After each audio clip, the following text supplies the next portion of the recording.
Have you ever been judged before you even opened your mouth? Have you ever watched someone smile in your face while secretly planning to take advantage of you? Today's story will teach you a very important lesson by the end. It will remind you why you should never underestimate anyone, and why the people who gossip with you today may eventually become the ones who expose you tomorrow. Oluchi had always been a quiet young woman. She wasn't the kind of person who talked just to fill silence. She preferred listening, observing, and minding her own business. Those who knew her well admired her calm nature. But people meeting her for the first time often misunderstood her silence. After graduating from the university, Oluchi was posted for her National Youth Service Corps to a peaceful town far away from where she had spent most of her life. Everything about the place was new to her: the roads, the customs, the food, and the people. Although settling into a new environment wasn't easy, she was determined to make the best of her service year. She carried herself with respect, greeted everyone politely, and focused on the work she had been assigned. Within a few weeks, many people in the community recognized her as the quiet corps member who never looked for trouble. Some admired her. Others assumed she was timid. A few even mistook her silence for ignorance. Oluchi never bothered correcting anyone. She believed time had a way of revealing the truth. Not far from the school where she served was a small neighborhood salon owned by a lively young woman named Funmi. Every afternoon, as Oluchi walked home from work, she would pass the salon. Funmi never missed the opportunity to greet her with a cheerful smile. "My sister, you're always passing by. One day, you must come and let me make your hair." Oluchi would smile politely and promise she would visit whenever she wanted to make her hair. Days turned into weeks, and those brief conversations slowly grew into a friendly acquaintance. Oluchi is the type that usually prefers wigs to making hair. But when the school announced an upcoming cultural celebration, Oluchi decided that she was going to make a local Yoruba hairstyle with attachments, and she decided that Funmi will be the best for the job. Without thinking twice, she headed straight to Funmi's salon, believing she was visiting someone she could trust. Little did she know that before the day was over, she would witness a side of people that would leave a lasting lesson, not only for herself, but for everyone involved. The moment Oluchi stepped into the salon, a wide smile spread across Funmi's face. "Oluchi, you finally came," she exclaimed happily as she hurried toward her. "I've been waiting for this day." Before Oluchi could even respond, Funmi pulled out a chair for her. "Please, sit down and make yourself comfortable." Oluchi smiled appreciatively and thanked her. As she settled into the chair, she noticed another young woman sitting near the entrance, scrolling through her phone, while occasionally glancing around the salon. Funmi quickly introduced her. "Oh, meet my friend Amina. She came to keep me company." Amina looked up, smiled briefly, and exchanged greetings with Oluchi. "It's nice to meet you," Oluchi said politely. "You too," Amina replied before returning her attention to her phone. Funmi then reached into a small refrigerator in the corner of the salon and brought out a chilled bottle of water. "You must be tired from the heat," she said warmly as she handed it to Oluchi. "Drink this before we start." Oluchi accepted it with a grateful smile. "Thank you so much." "You don't have to thank me," Funmi laughed. "You're my customer today. I have to treat you well." Oluchi couldn't help but admire how welcoming Funmi seemed.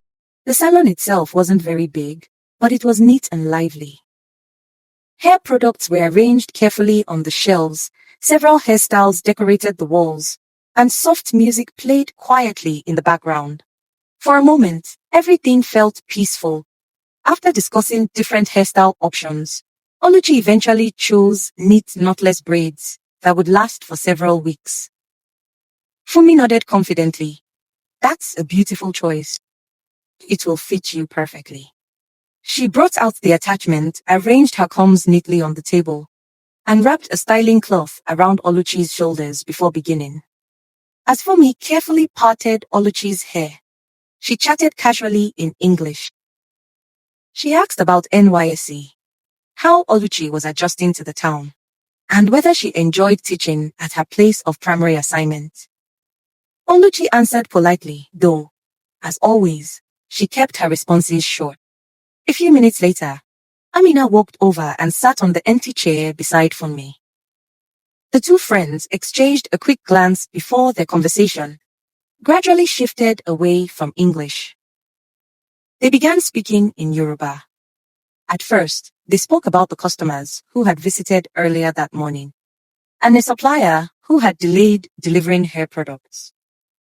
Oluchi remained quiet, occasionally smiling as she looked at her phone. Seeing her calm expression, Funmi became even more relaxed. Funmi leaned slightly closer to Amina as her fingers moved quickly through Oluchi's hair. Still speaking in Yoruba, she chuckled softly. Look at this corp member. Have you noticed how she spends money without thinking twice? Every week, she's buying something new. Last week, I saw her carrying shopping bags from the supermarket. Amina laughed. I've noticed too. She doesn't behave like the average corp member. She must come from a very wealthy family. Funmi nodded confidently. I'm telling you. Look at her wristwatch, her phone, even the way she dresses. She has money. The two women laughed quietly. Oluchi remained completely still. She scrolled through her phone from time to time, occasionally taking a sip from the bottled water Funmi had offered her earlier. To anyone watching, she looked completely unaware of the conversation taking place behind her. Funmi became even bolder. You know what? She whispered. The normal price for these knotless braids is 15,000 naira. Amina looked at her with interest. So what are you going to charge her? Funmi smiled mischievously. 45,000. Amina's eyes widened before she burst into laughter. 3 times the price? Funmi shrugged carelessly. Why not? She can afford it. What if she complains? She won't. How are you so sure? Funmi continued braiding as though she had already won the argument. She's not from this town. She doesn't know our prices. I'll simply tell her the attachment was expensive and that prices have increased. She'll believe me. Amina covered her mouth to stop herself from laughing too loudly. Funmi, you're something else. Funmi smiled proudly. I am also going to tell her she has very long hair and that I spent extra time making sure everything came out perfectly. Amina immediately understood. So you will also ask for a tip? Funmi laughed. Exactly. Ha! You have really planned this. If she gives me 5,000 or even 10,000 extra, I will gladly collect it. Amina playfully nudged her shoulder. You will give me my own cut too, oh? The two women laughed together. Of course, Funmi replied. Both of them laughed even harder. They were so convinced that Oluchi couldn't understand them that they made no effort to lower their voices anymore. Amina folded her arms. Honestly, people are too trusting these days. Funmi nodded. If someone has money and doesn't know the market price, that's not my problem. They both laughed again. Oluchi quietly adjusted in her seat. Her face remained calm. Not once did she interrupt them. Not once did she react. That silence encouraged the two friends even more. Amina looked at Oluchi through the mirror. She's so quiet. Funmi smirked. Maybe she's even afraid of talking. I noticed. She barely says anything. Those are the easiest customers. Very true. They continued discussing other customers they believed had paid more than necessary. Every few minutes, they burst into another round of laughter. Meanwhile, Oluchi simply sat there. The only sounds in the salon were the soft music playing in the background, the clicking of combs against the table, and the cheerful voices of the two friends who believed they were sharing a secret. Before we reveal Oluchi's reaction, please like this video and subscribe to the channel. It really helps us create more inspiring stories like this. Nearly an hour passed. The glass door opened. A middle-aged woman walked into the salon carrying a handbag. She smiled warmly. "Good afternoon." Funmi and Amina greeted her immediately. The woman looked around before noticing Oluchi sitting in the styling chair. Without hesitation, she smiled kindly and greeted everyone again in Yoruba. "Ekasan." Almost instinctively, Oluchi looked up from her phone. "Ekasan ma," she replied politely in fluent Yoruba. The words floated through the salon like a sudden clap of thunder. Everything stopped.